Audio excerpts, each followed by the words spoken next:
వి gold trusted gold buyers తాకట్టులో ఉన్న బంగారాన్ని విడిపించి ఈ రోజు ఉన్న మార్కెట్ ధరకే కొనబడును. మరిన్ని వివరాలకు సంప్రదించండి 77107720. ఆపరేషన్ కగారు నిలిపివేయాలంటూ డిమాండ్స్ వెలువెత్తా ఉన్నాయి. ధర్నా చౌక్ లో ధర్నా చేస్తా ఉన్నారు. అన్ని పార్టీల మద్దతు ఉంది, బీజేపీ మినహాయించి. సో ప్రస్తుతం ఆవునూరి మధు మాజీ దళ కమాండర్, ప్రస్తుతం న్యూ డెమోక్రసీకి సంబంధించినటువంటి స్టేట్ కమిటీ మెంబర్ మనతో పాటు ఉన్నారు. మాట్లాడదాం.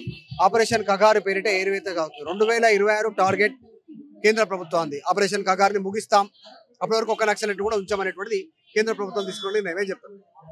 ఆపరేషన్ కగారు అనేటువంటి 2000 మార్చి 26 నాటికల్లా అంతమొందిస్తాం మావోయిస్టులు అని చెప్పి అమిత్ షా ప్రకటన చేస్తుండు. ఇది అసాధ్యం అనేటువంటి చెప్తున్నాం. ఇంతకంటే పగాలు బలగాలు పలికినటువంటి ఇందిరాగాంధీ ఏమైపోయింది, అంతకంటే ఎక్కువగా ఫాసిజాన్ని ముందుకు తీసుకొచ్చినటువంటి హిట్లర్కు ఏ గతి పట్టిందని చెప్పి మేము భావిస్తున్నాం. దోపిడున్నంత కాలం, ఇక్కడ పీడనంత కాలం ఈ దేశంలో విప్లవకారులు, మావోయిస్టులు అనేటువంటి వాళ్ళు ఉంటారు. కొద్ది మందిని హత్య చేయొచ్చు, కానీ విప్లవోద్యమాన్ని హత్య చేయటటువంటిది నీ తరం కాదు, నీ ఎబ్బతరం కాదని చెప్పి ఈ ప్రభుత్వం దృష్టికి సభాముఖంగా దృష్టికి తీసుకొస్తున్నాం. మీరు ఆ టైంలో పనిచేసినాం అంటున్నారు. ఎన్ని సంవత్సరాలు పనిచేసారు? అప్పుడు ఎట్లాంటి పరిస్థితులు ఉండే, ఎట్లా అరెస్ట్ అయ్యారు? ఇక్కడ నేను దాదాపు సిపిఐఎంఎల్ న్యూ డెమోక్రసీ దళ కమాండర్గా నేను 1985లో ఈ విప్లవోద్యమంలోకి అజ్ఞాత జీవితం గడిపాను. ఆ రోజు నుంచి ఈ రోజు వరకు ప్రజల తరపున, ప్రజా సమస్యల తరపున పోరాడుతున్నాం. అట్లా ప్రజల తరపున ముఖ్యంగా ఆదివాసీ గిరిజనులు ఎవరైతున్నారో ఆర్థికంగా వెనకబడ్డటువంటి ప్రజానికానికి భూమి లేదు. ఆ భూమి దాదాపుగా 11 లక్షల ఎకరాల భూమిని సాధించి పెట్టడంలో విప్లవకారులు, విప్లవోద్యమం అట్లాగే మావోయిస్టులతో పాటు అనేక విప్లవ సంస్థలు పనిచేశాయి. మేము కూడా అట్లాంటి భూముల్ని సాధించి పెట్టాం. మీరు అరెస్ట్ అయ్యారు అంటున్నారు కదా, మరి ఇప్పుడు అరెస్ట్ అయిన తర్వాత ఇప్పుడు జరుగుతున్నటువంటి ఏరువేత కార్యక్రమం ఎట్లా ఉంటుంది? జనరల్ గా గ్రౌండ్ లో ఎట్లాంటి ఇబ్బందులు ఉంటాయి, పరిస్థితులు?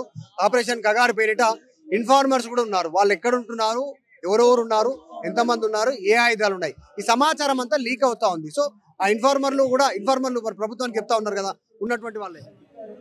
ఇన్ఫార్మర్లని ప్రభుత్వం శాలరీలు ఇచ్చి అనేక ప్రలోభాలకు గురి చేసి ఇన్ఫార్మర్లుగా కొంతమందిని మార్చుకొని విప్లవోద్యమాన్ని, ముఖ్యంగా మావోయిస్టుల్ని అంతమొందించేందుకు పూనుకున్నది. అందులో భాగంగానే మావోయిస్టు కేంద్ర కమిటీ కార్యదర్శి అయినటువంటి కేశవరావు గారిని హత్య చేసినటువంటి దాంట్లో, విప్లవకారులుగా ఉన్నటువంటి వాళ్ళని కేంద్ర కమిటీ సభ్యుని హత్య చేసినటువంటి దాంట్లో ఇట్లాంటి ఏజెంట్లు కొంతమంది ప్రముఖమైనటువంటి పాత్ర పోషించారు.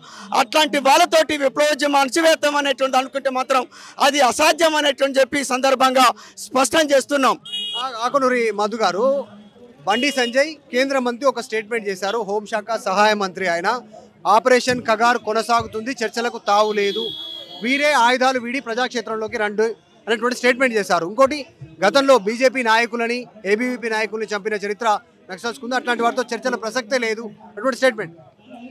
ముందు ఆయన చేసినటువంటి మంత్రి చేసినటువంటి ఒక ప్రకటన ఏదైతే ఉందో అది రాజ్యాంగానికి విరుద్ధంగా చేసినటువంటి ప్రకటనగా ఉన్నది.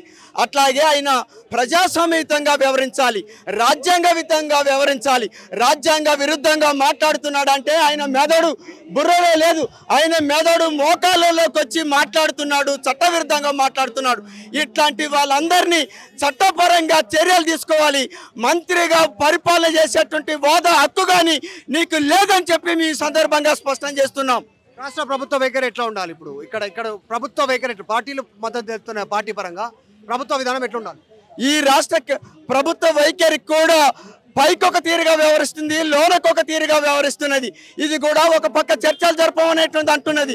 చర్చలే జరపాలి, చర్చల కోసం ముందుకు రావాలని చెప్పి ఈరోజు రాష్ట్రంలో ఉండేటువంటి ప్రజానీకం అంతా ఉద్యమిస్తుంటే ఈ తెలంగాణ పోలీసులు అట్లాంటి ఉద్యమాలకి అడ్డుకట్టలేస్తున్నారు, అరెస్టులు చేస్తున్నారు.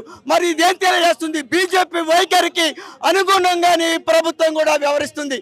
దొంగ పద్ధతుల్ని అనుసరించకుండా ఖచ్చితంగా తను ఏదో చెప్తుందో దానికి అనుగుణంగా వ్యవహరించమని చెప్పి రాష్ట్ర ప్రభుత్వాన్ని కూడా మేము కోరుతున్నాం.